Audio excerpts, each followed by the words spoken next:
Today we are going to discuss about motivation. Motivation is one of the element of direction. Motivation is one of the elements of direction. Which are the elements of direction? Motivation, supervision, communication and leadership. There are four elements of direction: motivation, supervision, communication and leadership. So today we are going to start with the motivation.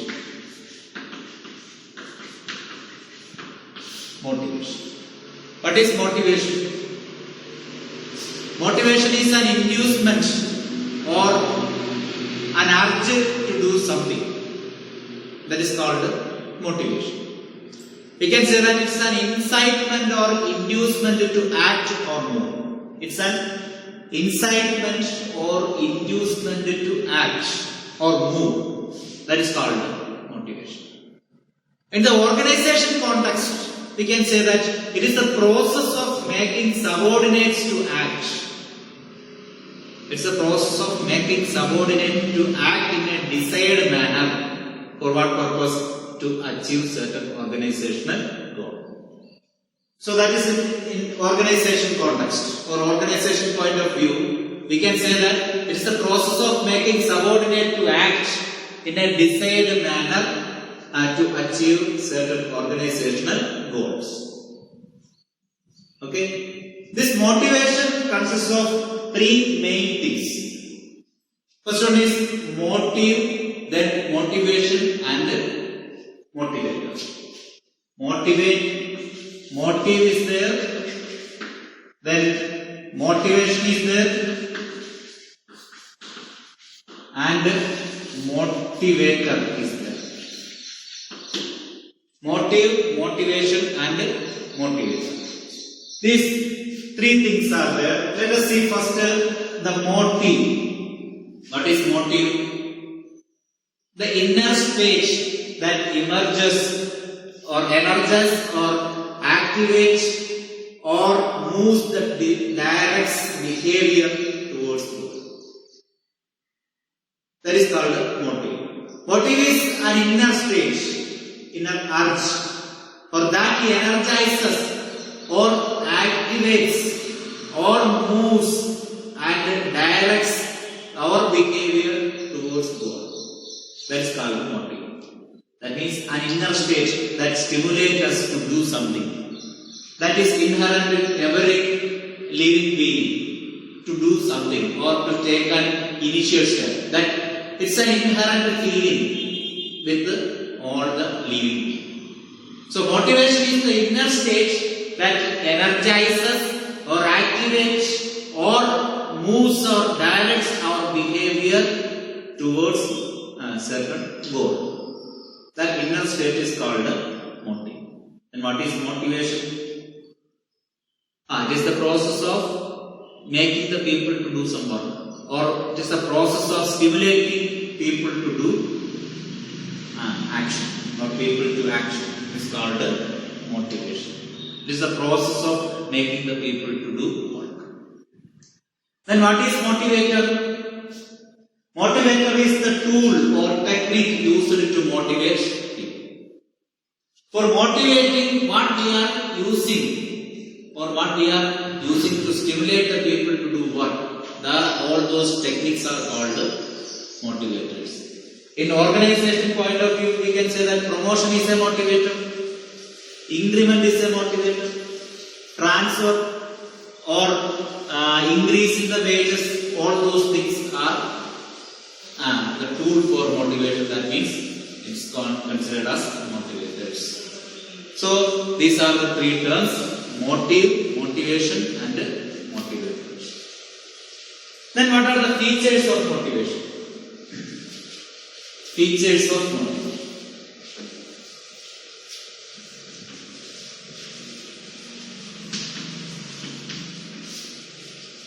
What are the features of motivation?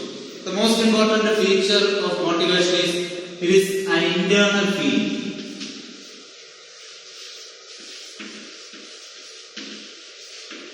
Motivation is an internal feeling. Motivation is the internal feeling or the feeling we have told that is is an inherent feeling or it's an internal state of mind. So that is what is stimulating during the process of motivation. So motivation is an internal feeling. That means with the stimulation or something or the incitement, our moves will be directed or our interest will be generated. So that internal feeling will be developed. So motivation is an internal feeling. Then next we can say that it produces goal-directed behavior.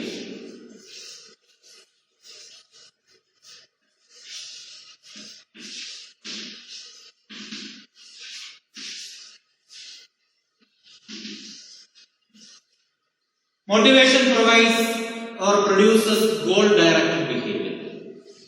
That is the purpose of motivation. That is, this process will be used to direct our behavior towards the goal, towards the end. Okay, so motivation helps us to direct or generate our behavior or stimulate our behavior towards the attainment of certain goal. Alright, the next can be either positive or negative. Either positive or negative. Motivation can be either positive motivation or negative motivation. That means our interest will be stimulated. Interest for doing the work will be stimulated through the process of motivation. How we can generate our motivation or how we can stimulate the interest? By giving some positive motivation or can give some negative motivation. That means threatening the employees that if you are not doing the work properly, your increment will be reduced. That's a negative motivation. So in order to maintain or in order to get the new increment, the people will be motivated to do the work. Or it says that if you are not doing the work properly, you will be transferred from here. So that will stimulate the people to do in a better manner. That's a negative motivation. On the other hand, increasing the wages, if you do the work in a better manner, your wages will be increased or you will get a good promotion. So that is positive motivation. Okay, so in a compulsion or through coercion, if we impose the people to do work by saying that if you are not doing, you will have some negative impact. So all those things are negative motivation, and if we say that if you are doing the work, you will get some improvement in the job or some benefit you will get, that is positive motivation. Okay, even mere saying some good words to employees or the fellow people to get the work done, that good words also a part of positive motivation. Okay. Then next feature we can say that motivation is a complex process. Complex process.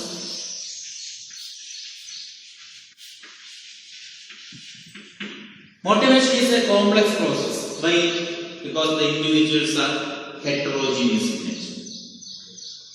They are not homogeneous. People are not homogeneous. They are heterogeneous in nature. That means no two people are similar.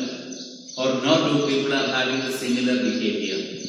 They are heterogeneous too. Okay, so motivation we are implementing or we are using this technique to stimulate the mind of the people, to motivate them or to encourage the mind of the people.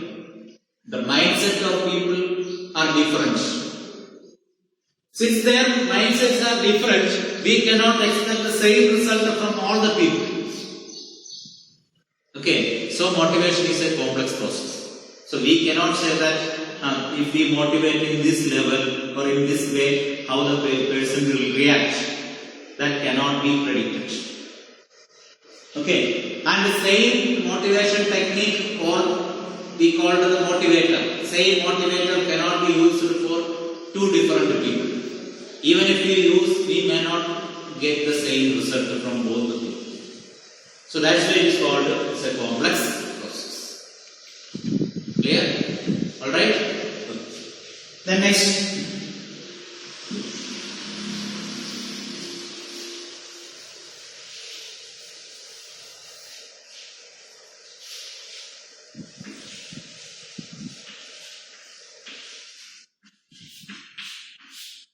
Process of motivation or motivation process. We have told that motivation is a process.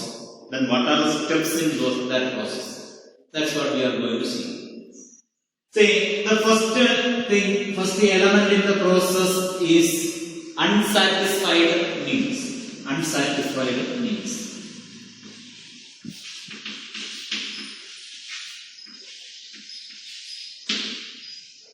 Unsatisfied need. This is the first important step in the process of motivation. What is this unsatisfied need or how it will work? So the unsatisfied need means if a person is not having any unsatisfied need, or if a person does not want anything, then nothing will be there to motivate him. There will not be any method for motivating a person, because if he is satisfied with all the things he has now. So if there is any unsatisfied need, if we have any unsatisfied need, that arises the need for motivation. For example, you are hungry. You are hungry. A simple thing. You are hungry. Then what is your need? Food is your need. The need for food is not satisfied. So there is unsatisfied need. That need for food is the problem.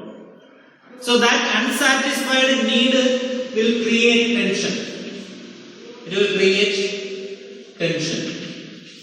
So that is another important element. That is a step.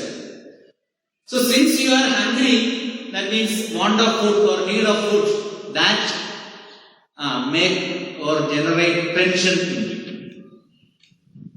That make you tensions. So that you will get some tension. For what you will get tension? Since I am hungry, I need food. From where I will get, that is the next thing.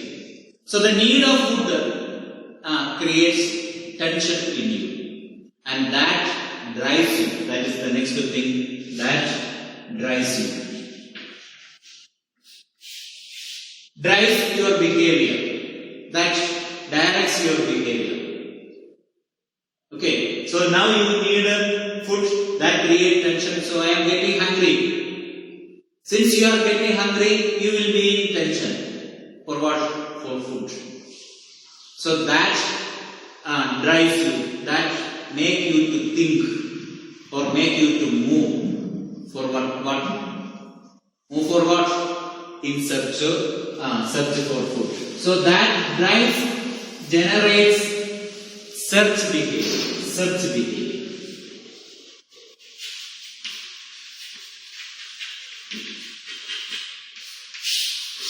That drive generates your search behavior. That means you will search for, okay, you will search for food.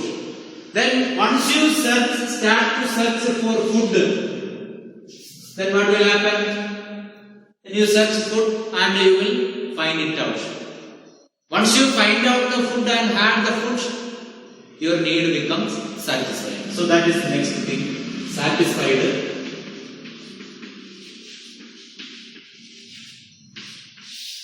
Satisfied need. Searched for food and got the food and had. Then your need is satisfied. So now the problem of food is solved. So since the need is satisfied, your tension will reduce. So that is the next one. Reduction of tension. Your tension reduces. So this is the motivation process. So that's what we have told, that if a person is having satisfied with all his needs, he cannot be motivated, because their tension will not arise. Since tension does not arise, drives will not be there, and since drives are not there, search behavior will not generate. Okay, because no need of satisfying the needs, because it is already satisfied. Okay, so in order to make motivation process, we should have first unsatisfied needs. And once the satisfied needs become satisfied, he will reduce the tension. That means a satisfied need will no longer motivate a person. Okay? Then let us see what are the importance of motivation.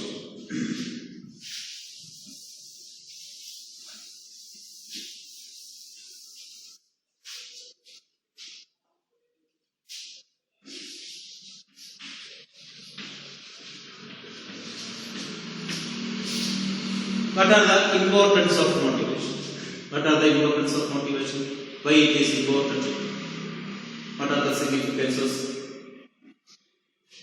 Motivation is important because it improves the performance level of employees.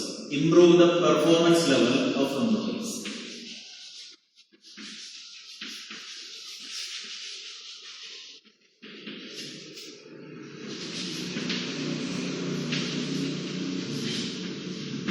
It improves the performance level of employees. Motivation, if we induce somebody to do work, or if we stimulate the interest of some people to do the work, their interest will be generated. That's what in direction, while discussing about direction, we have told that motivation will help us to realize our potential. How much we can do can be realized with the help of a proper motivation. If someone is there to motivate properly, it will help the person to realize his actual inborn talent. So, if that person is able to exhibit his talent in a proper way, his performance will increase. So, that's why motivation increases or improves the performance level of employees. Then, helps to transfer a negative or indifferent attitude to positive attitude. Convert a negative attitude to a positive attitude.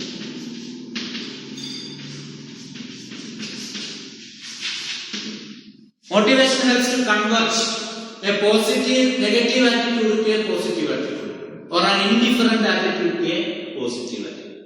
Suppose an employee is indifferent or having some negative attitude about his work or towards the organization, and if that person is getting a proper motivation by using an adequate motivator or tool for motivation, that employee's indifferent or that negative attitude can be changed to a positive attitude. That's why a negative attitude or indifferent attitude of an employee can be changed to the positive attitude because by using a proper motivation technique. Clear? Then helps to reduce employee turnover.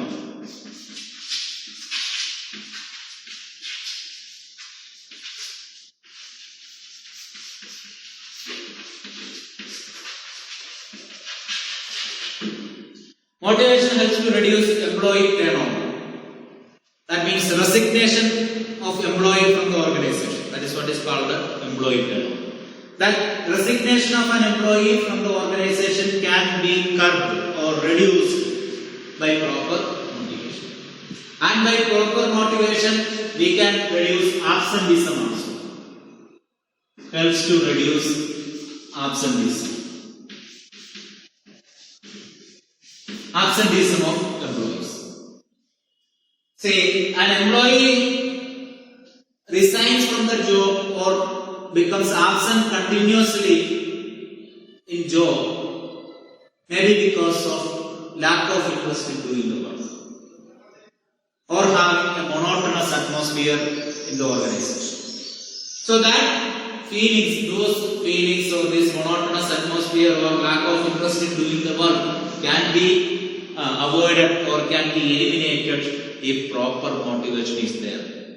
If there is the presence of a good leader, he can, in a better way, he can motivate the employees and can create interest among them in the performance of the job. So it can reduce absenteeism and labor turnover. Then helps the manager to introduce changes.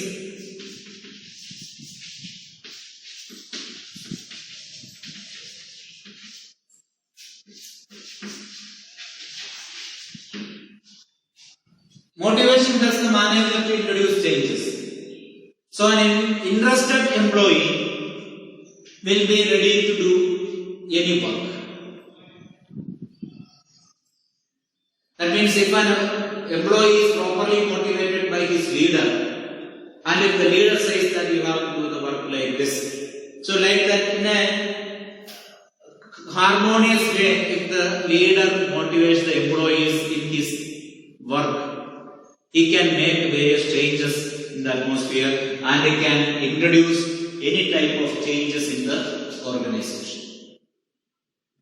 Because employees will be already motivated, motivated employees will be equipped with their potential or realize their potential, and with that potential or their talent they will be able to cope with the changes. So any type of changes can be made in the organization if there are motivated employees in the organization. Then next we are going to see another topic, theory of motivation.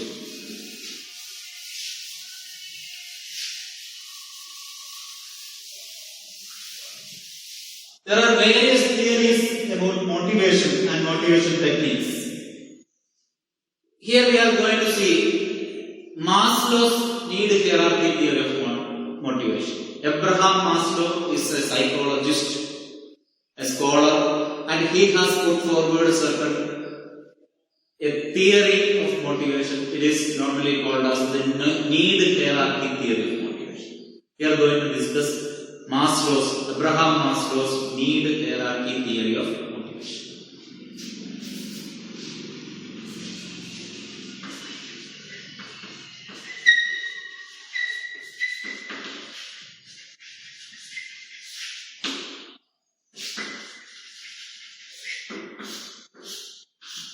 Abraham Maslow's need hierarchy theory of motivation. Abraham Maslow says that motivation is for the purpose of satisfying the needs. That's what we have told in the process of motivation. We have studied that an unsatisfied need motivated person. So here also Maslow says that employees are motivated for satisfying their needs. That means satisfaction or satisfying the need is the root cause of motivation, the root cause for motivating the employees. So what are the needs to be satisfied? These needs will be satisfied in a hierarchical order. So what is the most urgent need should be satisfied immediately, and then comes the next one. That's what is in a hierarchical order. The needs are to be satisfied. Maslow says that employees or the person has the first need, the basic physiological needs. He has basic physiological needs. He explained that in a pyramidal order, like this. So he says that the basic level of need is basic physiological needs. Basic physiological needs.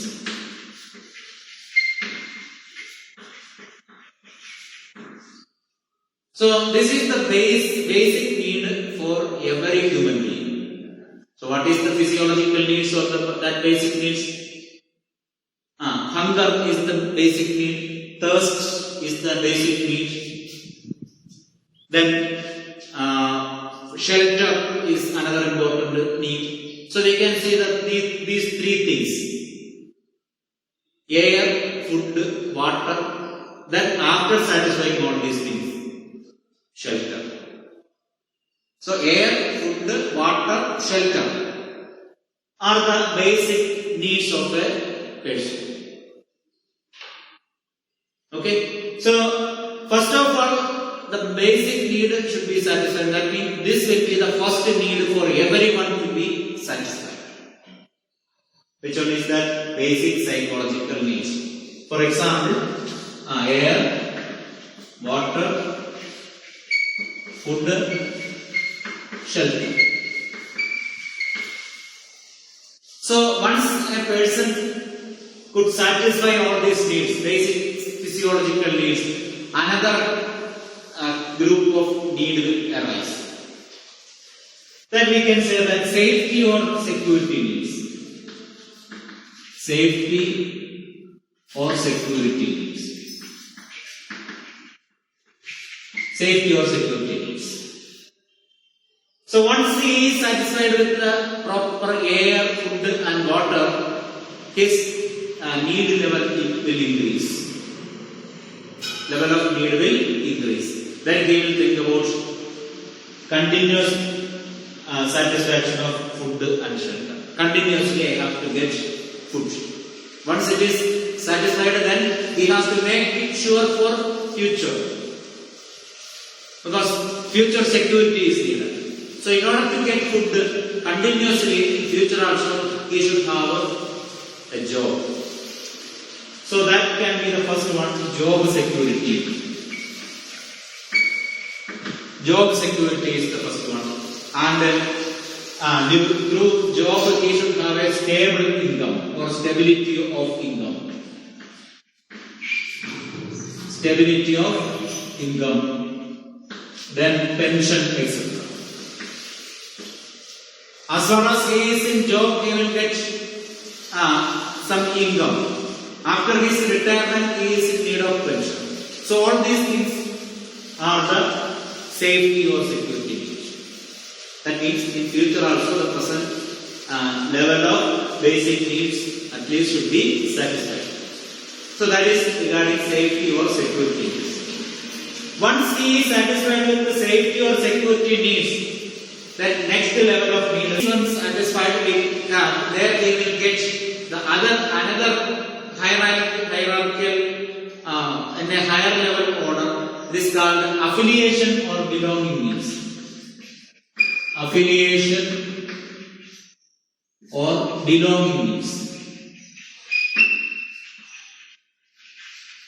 Affiliation need or belonging needs.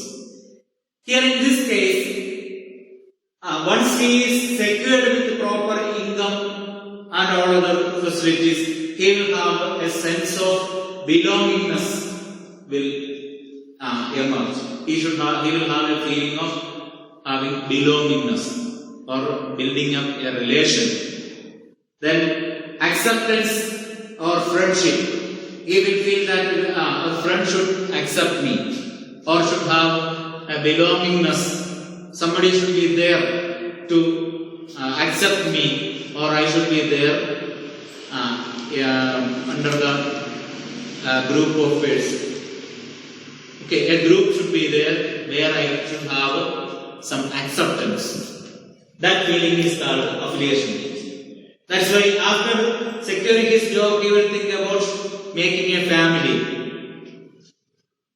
or a friend cycle. All those things will come under affiliation.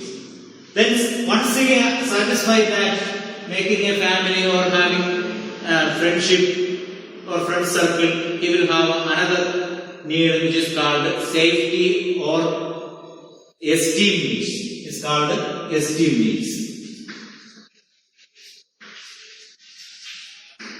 Esteem needs. Esteem needs is otherwise called ego need. So after possessing these many needs, his ego will work out. So he will feel that I should get some respect, a feeling of self-respect or autonomy status. I should be separate from others.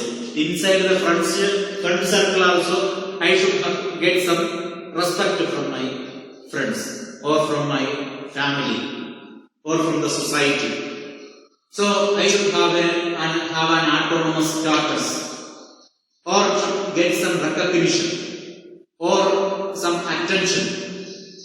So self-respect, autonomy status, recognition from the society or attention from the front circle, all those things is called the esteem needs. That's why these esteem needs are called ego needs. They're the ego of the person develops. Then comes the last one, we can say that self-actualization need. Self-actualization. Self-actualization need. Okay? Basic physiological needs, safety needs, affiliation needs, esteem needs, and self-actualization needs.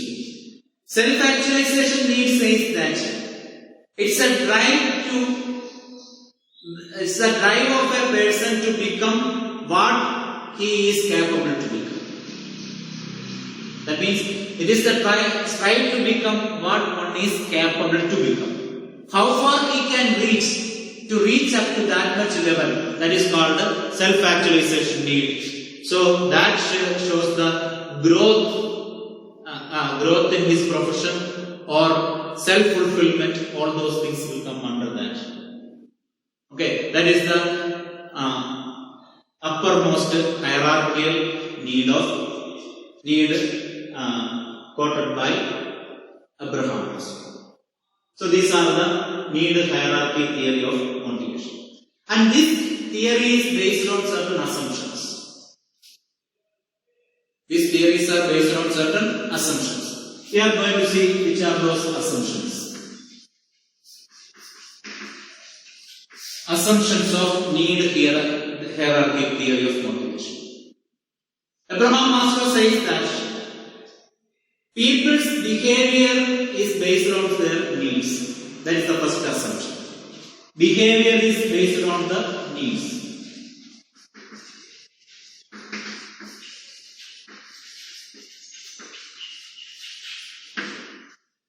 People's behavior is based on their needs. That means if there is no need to satisfy, no one will be interested to get some motivation. So that's what we have told. If there is a satisfied need, if all the needs are satisfied, he cannot be motivated. He can be motivated only if some unsatisfied needs are there in him. So behavior is based on needs. And next says that needs are hierarchical in order. Needs are hierarchical in order. Needs are hierarchical in order. It is simple from this explanation that before satisfying the want of food or air, he will not think about making friendship or getting good status in the family or society. Will not be a motivation before satisfying the need of air, food, water, shelter, etc. So that is what needs are hierarchical in nature, and these needs, after satisfying the lower level need only, he will think about getting a higher level. As far as a child is concerned, his first interest to get a mobile or a cycle or something like that. Then after that only he may think about getting a costly car or something like that. So first the need will be limited and that will be very basic in nature. So once he satisfies that basic or small need, then after that he will be motivated to the higher level need. Okay, so that is what the next point says. A satisfied need can no longer motivate a person. A satisfied need can no longer motivate a person. A satisfied need can no longer motivate a person. If a person is satisfied with one need, he cannot be satisfied, he cannot be motivated with the same need. For example, we have told that a child may be wanting or will have the need of getting a cycle. So after that he has got the cycle, that need is satisfied. Then again he cannot compel him to do any work by saying that if you do this work, you will get a cycle. For example, we can say that before giving cycle to him, we can say that if you get good mark in your studies this year, if you get a very good mark, you will be provided with the cycle. So accordingly, he performed well and we purchased and given him a cycle. Then next year, in order to get good mark, we cannot say him that if you get good mark in this year also, you will get one more cycle. That will not be a need for him now, because his need for getting a cycle is already satisfied. So a satisfied need will no longer motivate a person. The next one, a person moves to the next higher level of hierarchy only when the lower need is satisfied. A person moves to higher